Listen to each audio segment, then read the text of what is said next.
Hello and welcome back to another episode of Injustice For All MMA. My name is David, and this episode is for UFC Fight Night Hermansson V Pyfer. This is, for the first time in a long time, a very early episode, or at least the next day after the fight. There's nothing special about this fight card. It's just a routine fight night that brings us... This is the last fight night until UFC 298? 298? Yeah. UFC 298, the pay-per-view, which is on February 17th. Nothing special about this fight card. There's no robberies. No one got robbed. There are a couple niggles on the scorecards, and then I'll talk about the last fight, which was Hermansson v Pyfer. Let's start with the first one. Marcos versus Aoriqileng. This fight started off well for Marcos. I had a 10-9 for Marcos in the first, obviously. If you had anything different, you're insane, right? 10-9 for Marcos in the first round. Marcos outstruck Aoriqileng by pretty much 19 to 20 strikes. All right, and then once the second round started, it was just a back and forth foul fest to where Marcos got the last foul on Aoriqileng, and Aoriqileng couldn't continue, but you can tell he was. I don't want to say this, but it was smart that he didn't continue. He was losing. He was on his way to losing. And if he were going to finish this fight, he was either going to get TKO'd or just ride out a decision that he was on his way to losing. So it was good for Aoriqileng to just kind of, I don't want to say quit, but for lack of a better word, quit. So it ended up being a no contest due to an illegal knee by Marcos in the second round, and that's where we are with that one. On the judges' scorecards, all three judges pretty much had it the same. Mike Bell, Chris Lieben, Chris Lee, 10-9 for Marcos on the first. We go to the next honorable mention. It's Garcia versus Amil. In the first round, 10-9 for Amil in the first round, and then Amil ended up getting a TKO, a standing TKO, in the couple standing TKOs on this card, by the way. I don't want to say you hate to see it. You like seeing it, obviously in the right setting, and both of them were in the right setting. But standing TKO for Amil in the second round.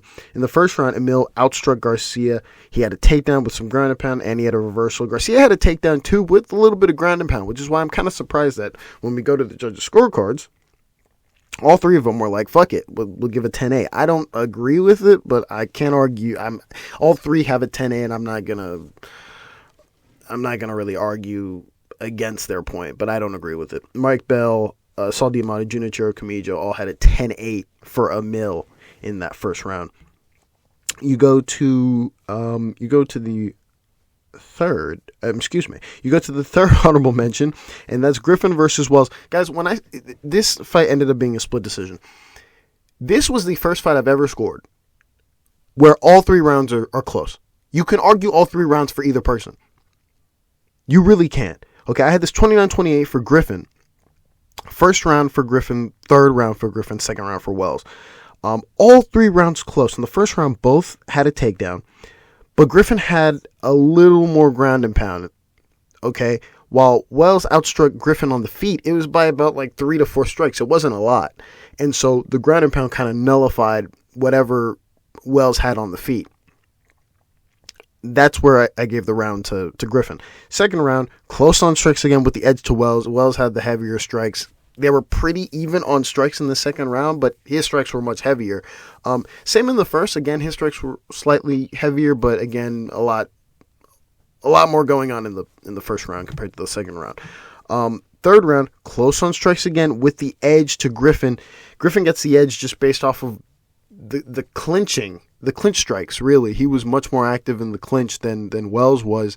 And while it was close and even on the feet, Griffin just edged it out in the with the clinch strikes. But again, it's not definite. They're so close on strikes. It's not as though Wells just wasn't active in the clinch as well. They were both pretty active. It's just Griffin arguably slightly outstruck him. All three of these rounds are close. You can argue a 29-28 for either person. You can argue 30-27 for each person. Excuse me, a 29-28 for each person and 30-27 for each person. It's a wonky wonky fight. It was silly fight. Even when I saw it beforehand, I was like, this fight's going to be boring. And I was right. I was actually kind of right. I was just like, hold on.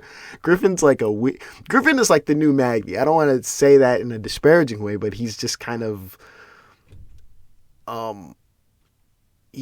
annoying from a fight perspective. You go to the judges' scorecards. And Adelaide Bird, her scorecard reflects mine. 29-28 for Griffin. Junichiro Kamijo, his scorecard also reflects mine. 29-28 for Griffin. And then Saul D'Amato, he has a 29-28 for Wells. He gives the first round to Wells. Okay, understandable. And he gives the second round to Wells as well.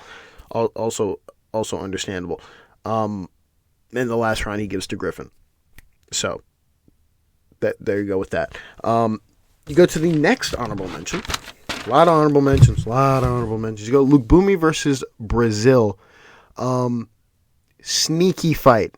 I had 29-28 for Brazil. Last 2 rounds for Brazil. Close marker on the second round. You can argue the second round for Lookboonmee, but I gave the second round to Brazil. In the first round, Lookboonmee had a takedown and outstruck Brazil. In the second round, close on strikes with the edge to Brazil. Brazil low-key outstruck Lookboonmee. Lookboonmee in the second round was missing a lot. She slowed down her output. Brazil started to actually outstrike her and hit her accurately in the second round. And then towards the end of the round, she clinched up with her and was landing clinch strikes at the end of the second round. I put a close marker there to be kind of fair, but if you want to be real about it, I think she arguably won the second round. I'm kind of surprised, even when the commentary was talking, they were like, hey, her corner said she won the second round. I was like, yeah, I think she won the second round. I think if you scored this 50 more times, I think if you find like a different set of judges, I think they score that second round for Brazil, but we'll look the scorecards in a second. Third round, close on strikes again, and Brazil had a takedown. Brazil, objectively speaking, Lookboonmee wins the first round, Brazil wins the third round. Close on strikes, Brazil gets a takedown in this third round. I'm very surprised the scorecards looked the way they did, and I'm surprised there wasn't a split decision here. You go to the judges' scorecards, and Aoriqileng, he gives 29-28 for Lookboonmee. He gives the first and the third round to Lookboonmee.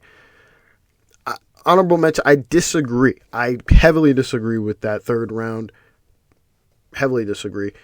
But it is what it is. Saul D'Amato, again, honorable mention. His scorecard reflects Aoriqileng.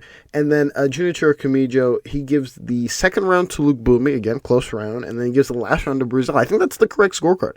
I think he gives a correct scorecard. It doesn't look like mine because of the close marker in the second round, but I think that's the correct scorecard here. So, there you have it on that. Got the next honorable mention, Oki versus Cuamba. Split decision here. This shouldn't have even been a split decision in any capacity. It's insane that a judge messed this up. This should have been a unanimous 29-28. I give the first round and the third round to Oki, and the second round to Cuamba. In that very first round, Oki outstruck Cuamba, and he had some ground and pound. They kind of stumbled to the ground. That's where the ground and pound comes in. An 18-strike differential in that first round. Second round, close on the feet. It's close on the feet. Oki's slightly edging him out in strikes on the feet, but Cuamba gets a takedown, and then he nullifies whatever little strike discrepancy he had on the feet. And he gets a takedown, and he has a little bit of ground and pound. That round definitely belongs to Cuamba. You go to the third round. Oki stuffs all of Cuamba's takedowns and outstrikes Cuamba by about 13 strikes. That's his round for sure. You go to the judges' scorecards, and Mike Bell, his scorecard reflects mine, 29-28 for Oki. Chris Lieben, 29-28 for Oki. His scorecard reflects mine as well. And then Chris Lee just flubs it. He flubs it. He flubs it bad. Okay, 29-28 for Oki. He gives the first round. 29-28 for Cuamba. He gives the first round to Oki. He gives the second round to Cuamba, and he gives the third round to Cuamba. This is insane. This is bad. Honorable mention to Chris Lee. This is super, super bad. Super flubbed it. Maybe accidentally wrote on the wrong one and he thought it was for the other guy, because that's how bad it is. Okay. Oki stuffs all of Cuamba's takedowns in the third round, outstrikes him clear. There's no like, oh, it's close. No. So honorable mention there. That's ridiculous. You go to the next honorable mention, and that's Johnson versus Flowers. Another fight that I thought would be a little more entertaining, but it was compared to some of the other ones, some of the other goofy ones we saw. Johnson versus Flowers.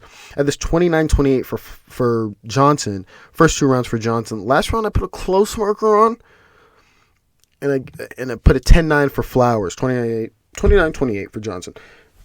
In the first round, Johnson outstruck Flowers, and he had a takedown to close out the round.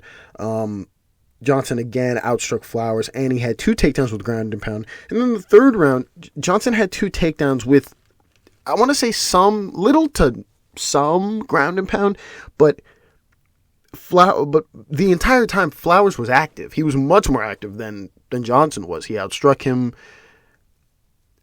He was just very active in those 2 takedowns, and even in the last, scramble on the ground where he was looking for a submission, he had a bit of some ground and pound, enough to where I think he did a lot more than Johnson did. Johnson just wasn't as effective on the ground as Flowers was, hence why I gave that round to Flowers, and I put a close marker on it as well. You go to the judges' scorecards, all 3 of them had a 30-27. I won't argue it. All 3 of them had a 30-27 for Johnson, Eric Colon Jr., Jiro Camacho, and Chris Lee. You go to the next honorable mention. It's Tavares versus Rodrigues. Gave the first 2 rounds to Rodrigues. Hold on, give me a moment here. Okay, we're back. I forgot where I was at, so I'm gonna start back over. Okay, so it was Tavares versus Rodrigues. Gave the first 2 rounds to Rodrigues. Third round ended in a TKO for Rodrigues. This one was a sneaky fight. I kind of thought Tavares was going to make this a little more competitive in the sense that maybe he would have won a round or 2. In the first round, close on strikes with the edge to Rodrigues. Tavares was kind of outstriking him for a little bit up until the end, where Rodrigues kind of clinched up with him. He was outstriking him by a little bit, Tavares was, and then Rodrigues kind of just clinched up with him, and then all those knees in the clinch kind of equalized it and then put Rodrigues over the edge. In the second round, close on strikes again, but Rodrigues gets a takedown. This is definitely his round. The first 2 are 100% Rodrigues' round. And then in the third, Rodrigues just... his power is insane. It still pisses me off that he lost to the Ferreira kid, because it's just like Rodrigues' career just has so many weird things on it. I would prefer that he lost to either Iron Turtle or Chitty, but instead he loses in Brazil somehow to a prospect, and this is where he is. I just wish he were somehow in the rankings so we can get cooler fights, but that is what it is. You go to the judges' scorecards, and Mike Bell's scorecard reflects mine. Chris Liebman's scorecard reflects mine. Then Saul D'Amato wants to be different somehow, and he gives the second round to Tavares. No, it's close on strikes, and then Rodrigues gets a takedown. It's not even as though Tavares is heavily outstriking him. It's very close on strikes, and the difference is Rodrigues' takedown. So honorable mention there to Saul D'Amato. You go to the next honorable mention. It's Bryczek versus Potieria. Okay, I had this 30-27. This is objectively 30-27. For Potieria. In the first round, there's a lot of fouls in the first round by Bryczek. The second one was accidental, and he gets scolded out by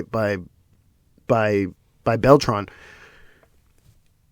Unnecessary scolding. It's almost like he didn't even look at the replay to see how it hit him, but I get it. That's how they're supposed to do their job, so that's whatever. There's a lot of fouls, but in between the fouls, Potieria, it's kind of... before the first foul, they're kind of relatively even, Second foul, they're still kind of relatively even. After the second foul, Poteria's outstriking Bryczek pretty clear. There is no like wonkiness or confusion in here. He's outstriking him pretty clear, and that's where you get the first round. Second round, again, he outstrikes Bryczek by a little more of a wider margin, and then in the third round is his best round. Poteria outstrikes and drops Brzezinski in this third round. Again, 30-27, boom. For some reason, when I heard a 29-28, I almost slapped my computer screen. You go to the judges' scorecards, 30-27, Adelaide Bird, Jacob Montalva, 30-27, and then Chris Flores, honorable mention, shit scorecard, gives first round to Bryczek.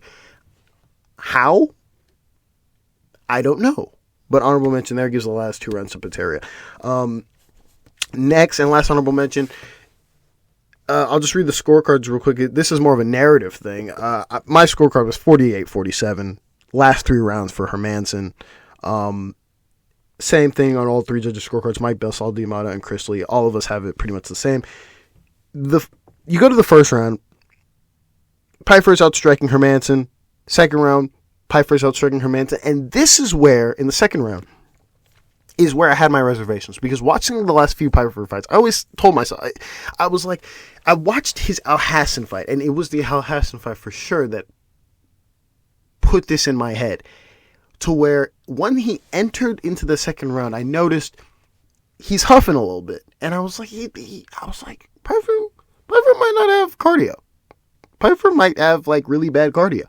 And it was confirmed, I believe, I think it's either the end of the third or the end of the fourth round, where his coach is telling him, hey, forget about your lungs. It's all here. And he's pointing to his head. It's all mental. It's all here. And I'm like, wow, I think I was right.